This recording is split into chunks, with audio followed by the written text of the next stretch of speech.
Aujourd'hui, je vous donne 5 raisons de choisir un plein format. C'est parti! Et vous en faites pas, j'ai baissé la musique du générique.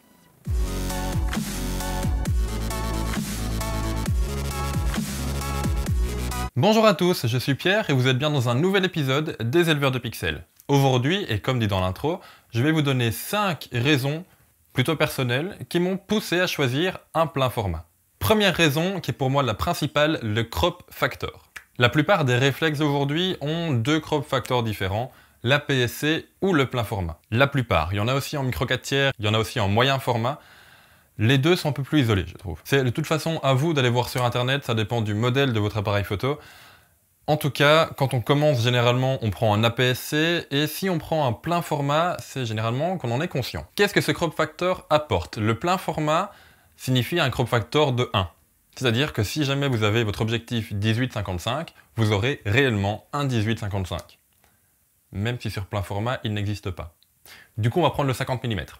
L'objectif banal que tout le monde a généralement et que si jamais vous n'avez pas, vous devez acheter parce qu'il est absolument génial. Bref, un 50 mm sur un plein format, ça donne un 50 mm. Jusque-là, c'est pas sorcier, je veux dire, mais il cadre vraiment comme un 50 mm. Si vous avez un APS-C, ça dépend de Canon ou de Nikon. Nikon, c'est x1,5 et Canon 1,6, je pense. Bref, un 50 mm sur un APS-C, ça va donner entre 75 mm et 85 mm. Il va cadrer comme un 75 à 85, en sachant qu'il va garder les propriétés du 50. Bon, ça devient vite fait un peu technique, mais en gros, il va déformer comme un 50, mais il va cadrer comme un 75. Évidemment, s'il y a un puriste qui va passer, il va me lyncher dans les commentaires, mais je suis pas assez spécialisé dans l'optique pour vous dire exactement ce qui change, je sais juste qu'il cadre comme un 75 dans ce cas-là. Si vous prenez sur un moyen format, le 50 mm va être en réalité moins que 50 mm. Je connais pas exactement les règles de ratio qu'il y a entre le plein format et le moyen, mais le 50 sera un peu moins qu'un 50. Il va cadrer plus large. Et sur un micro 4 tiers, c'est du x2. Un 50 mm est en réalité un 100 mm. Bref, ce qui est génial, je trouve, avec un plein format, c'est qu'on retrouve vraiment ses objectifs. Quand j'avais un 16-35 mm sur un APS-C, ça me donnait en fait... Attention, il faut que je réfléchisse. 16 x 1,5, ça donne 16 plus 8, ça donne un 24 mm. Bref, mon 16 mm sur un APS-C, ça donnait un 24 mm. Et je peux vous assurer que quand on passe d'un 24 à un 16 mm, on voit le monde en grand. Oui, mais du coup, pour un grand angle, c'est pratique, mais pour un téléobjectif, c'est pas pratique. Parce qu'un 600 mm, ben, ça reste un 600 mm. Tandis que sur un APS-C, ça donne un 900 mm. Donc c'est à vous de voir ce que vous préférez. Si vous voulez plutôt des longues focales, ben, gardez un APS-C. Si vous voulez plutôt profiter d'un grand angle, en tout cas d'un parc d'objectifs avec vraiment des grands angles, prenez plutôt un plein format. Deuxième raison qui m'a poussé à choisir un plein format, c'est sa qualité de construction. Alors, ce n'est plus tout à fait vrai maintenant, je parle chez Nikon parce que le D500 est sorti. Mais alors, quand j'ai dû changer, j'avais un D7000, j'avais le choix entre un D7200 en APS-C et puis après je partais de toute façon en plein format.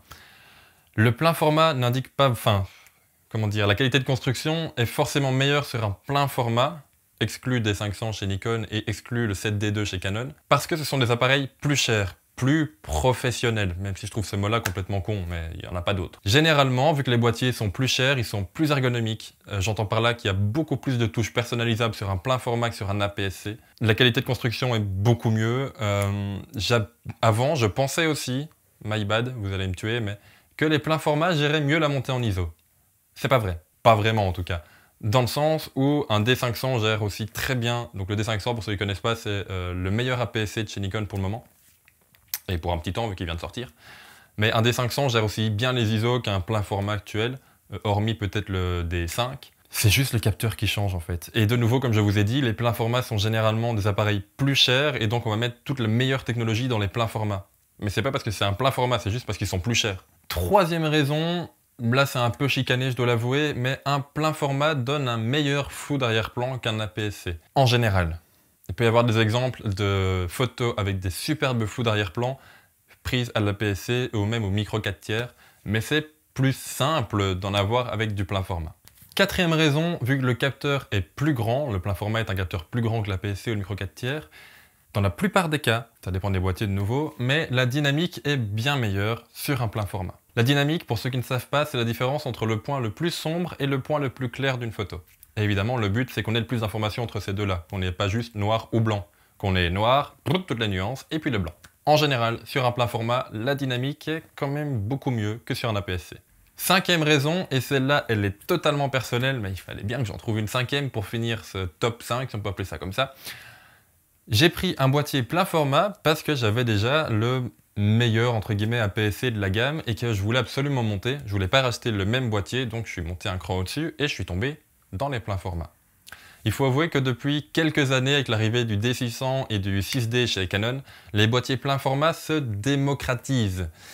Ça reste quand même cher. Ça coûte quand même encore la peau du cul. Mais comparé à quelques années, c'est beaucoup moins cher. Après, il ne faut pas oublier une chose. Le boîtier est absolument génial, vous pouvez avoir le meilleur boîtier au monde, mais si devant vous mettez un objectif complètement pourri, ça ne servira à rien. Il faut absolument avoir de bons objectifs pour passer au plein format.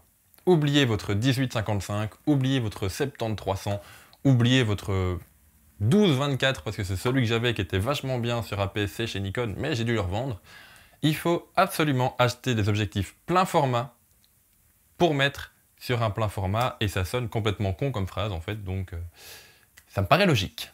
Parce que l'inverse n'est pas vrai, hein. On peut mettre des objectifs plein format sur des APS-C. Voilà. Bref, c'est déjà tout pour aujourd'hui. J'espère que cette vidéo vous aura autant plu que la première, qui a été quand même bien reçue. Je m'excuse encore une fois pour le volume du générique de la dernière vidéo. J'ai pas fait gaffe, j'ai mis moins 5 décibels à la place de moins 15, et je pense que j'ai dû faire saigner les oreilles de plusieurs d'entre vous. Sorry. Désolé.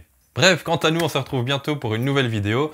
N'oubliez quand même pas d'aller vous abonner sur les réseaux sociaux, mais je suppose que c'est déjà fait. Hein? C'est déjà fait? Bref, nous on se retrouve bientôt pour une nouvelle vidéo. C'était Pierre pour les éleveurs de pixels. Ciao!